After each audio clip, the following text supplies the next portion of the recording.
အားလုံးပဲမင်္ဂလာပါ Universal Technology ကကြိုဆိုပါတယ်ဆရာနာမည်သားနိုင်မှာပါဒီနေ့ဆရာတို့လေ့လာကြမယ့်အကြောင်းလေးက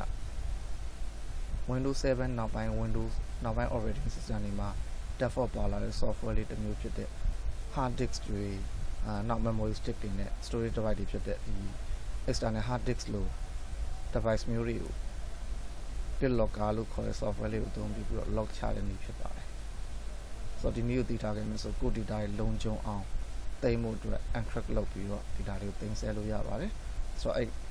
သက်ဆိုင်ရာ hard disk တွေဖြစ်စေ memory stick တွေဖြစ်စေ external hard disk တွေဖြစ်စေဝင်တဲ့အခါမှာ password သုံးပြီးတော့ဝင်ရပါလိမ့်မယ်ဆိုတော့ဒီနည်းလေးဘယ်လိုလုပ်ကြမလဲဆိုတော့လေ့လာကြည့်အောင်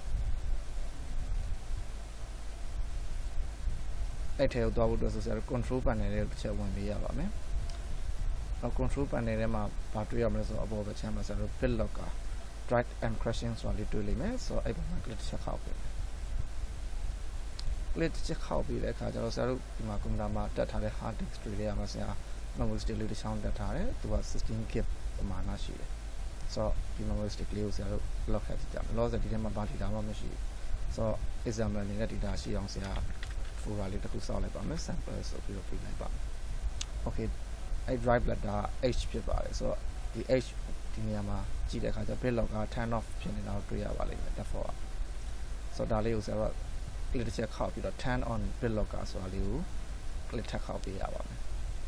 ဆိုတော့ starting BitLocker ဆိုတော့ BitLocker software လေးစပြီးအလုပ်လုပ်ပါလိမ့်မယ်ဆိုတော့ဒီနေရာမှာ password ပေးရပါမယ်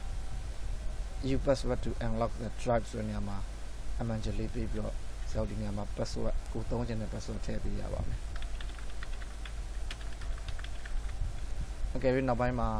smart card တွေပါသုံးလို့အဆင်ပြေလာပြီဆိုရင်လည်းဆရာတို့ဒီနေရာမှာ smart card နဲ့ unlock လုပ်လို့ရပါတယ်ဆိုတော့ loss တော့ password ပေးတဲ့နည်းနဲ့ပဲသွားလိုက်မယ် next ပေါ့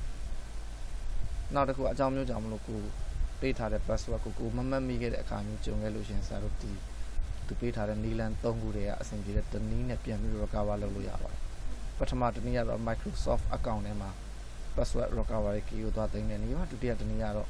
file နဲ့ထုတ်ပြီးတော့သိမ်းတဲ့နည်းပါနောက်တနည်းကတော့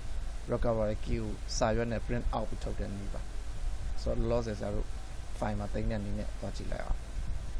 နောက် save to a file ဆိုတော့ယူလိုက်ပါမယ်ဆိုတော့ကိုနှစ်သက်တဲ့ location တစ်ခုမှယူပေးဖို့လိုပါတယ်အဲ့ file ကိုလည်းကိုလုံခြုံအောင်ပြန်သိမ်းထားဖို့လိုပါတယ်ဒီနေရာမှာကိုကြိုက်တဲ့ name ပေးလို့ရပါတယ်ဆိုတော့ loss ရဲ့အလွယ်တကူအနေနဲ့ဆရာ desktop မှာတင်လိုက်ပါမယ်ပြီးရင် save နဲ့ပေးလိုက်ပါမယ်အဲ့လိုဝင်စဉ်ပြီးသွားပြီဆိုရင် next နဲ့ဆက်သွားပါမယ်encrypt လုပ်တဲ့ method နှစ်မျိုးရှိပါတယ်ပထမအပေါ်ကနီးရတော့memory stick တွေဖြစ်စေ hard disk တွေဖြစ်စေကိုထည့်ထားတဲ့ data ပမာဏရှိသလောက်ကိုပဲ encrypt လုပ်တဲ့နည်းဖြစ်ပြီးတော့ဒုတိယတစ်နည်းကတော့ဒီ disk space ရှိသလောက်ဒီ disk drive တစ်ခုလုံးကြီးကို disk တစ်ခုလုံးကြီးကို encrypt လုပ်တဲ့နည်းပါဆိုတော့အောက်ကနီးရတော့ disk space များရင်များသလောက်စောင့်ရတဲ့အချိန်ကြာပါလိမ့်မယ်အသုံးပြုတဲ့အချိန်ကြာပါလိမ့်မယ်ပေါ်ကနီးရတော့ data ရှိသလောက်ပဲကြာပါလိမ့်မယ်ဆိုတော့အခုမြန်တဲ့နည်းဖြစ်တဲ့ဆရာပေါ်ကနေကိုပဲသုံးလိုက်ပါမယ် next နှိပ်ပါမယ်အဲ့ဒါပြီးသွားရင် start encrypting ကို click ခောက်ပေးပါမယ် encrypt စလုပ်နေပါပြီ data သိမ်းမရှိတာဖြစ်တော့မြန်မြန်ဆန်ဆန်နဲ့ပြီးသွားပါလိမ့်မယ် okay အဲ့ဒါပြီးရင်ဆရာတို့ close လုပ်လိုက်ပါမယ် BitLocker ပိတ်လို့ရပါတယ်ဟော memory stick လေးကိုတွားကြည့်လိုက်လို့ရှိရင် BitLocker သုံးထားတဲ့ပုံစံလေးဖြစ်တဲ့တော့လေးပေါ်လာပါလိမ့်မယ်လောလောဆယ်တော့ခုမှစပြီးencrypt လုပ်ထားပြီးတော့ဒီထဲမှာ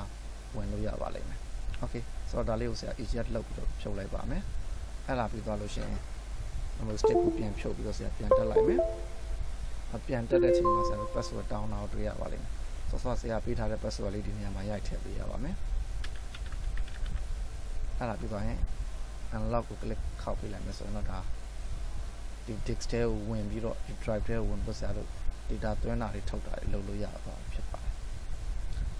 နောက်တနည်းကတော့ဆရာတို့အကြောင်းမျိုးကြောင့်မလို့ဒီပေးထားတဲ့ password ကိုမေ့သွားခဲ့လို့ရှိရင်ဘယ်လို recover လုပ်ရမလဲဆိုတဲ့နည်းလမ်းလေးပြပါမယ်ဒီချက်ပြန်လုပ်လိုက်ပါမယ် okay ပြန်ဖြုတ်ပြီးတော့ပြန်တက်လိုက်မယ် okay ဆရာတို့ password မေ့သွားတယ်ဆိုကြပါစို့ okay password မေ့သွားခဲ့လို့ရှိရင် recovery key ဒီမှာထုတ်ထားပါတယ်ဆိုတော့ဒီ recovery key လေးတွေကသူပေးထား recovery key ဆိုတဲ့နေရာ key တွေကိုဆရာတို့ right click နဲ့ဘာလို့ copy လုပ်ပါမယ် close လုပ်လိုက်မယ် ပြီးရင် right click ခေါက်ပြန်ဝင်မယ်နောက် password မသိဘူးဖြစ်တဲ့အတွက် more options ကနေသွားပါမယ်အဲ့ဒါပြီးတော့ enter recovery key ဆိုတဲ့နေရာမှာစောစောက copy ကူးခဲ့တာလေး control V နဲ့ဆက်လို့ paste လုပ်လိုက်ပါမယ်အဲ့ဒါပြီးရင် unlock လုပ်လိုက်ပါမယ်ဒါဆို file ထုတ်တာမှားနေလို့ပါ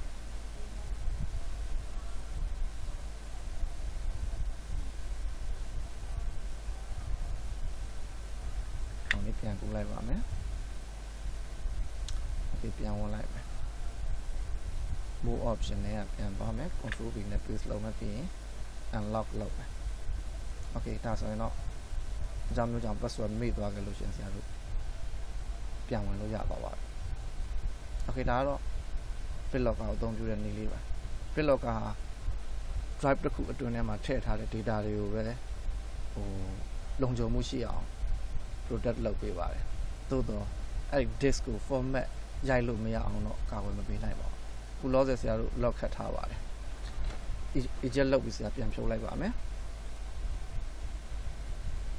okay ပြန်တက်လိုက်ပါမယ်တော့ password တော့မသိပါဘူးဒါပေမဲ့ဒီ drive ကိုသုံးလို့ရခြင်းနဲ့ဆိုတော့ဆရာတို့ဒါလုပ်ပလိုက်လို့ရတယ်ဆိုတော့ format ရိုက်ပလိုက်လို့ရပါတယ် okay start ပေးလိုက်မယ် okay ပေးလိုက်မယ်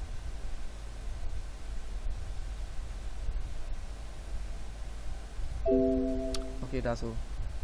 ဒီ format တော့ရိုက်လို့ရတော့တော့တွေ့ရပါမယ်ဆိုတော့ BitLocker ကိုသုံးပြီးတော့ drive ကို format ရိုက်လို့မရအောင်လို့တော့မကာကွယ်နိုင်ပါဘူးသို့တော့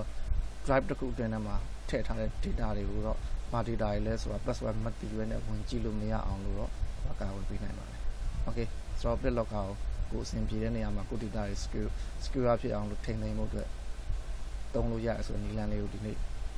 လေ့လာသိရှိသွားပြီလို့ထင်ပါတယ် okay အားလုံးအဆင်ပြေကြပါ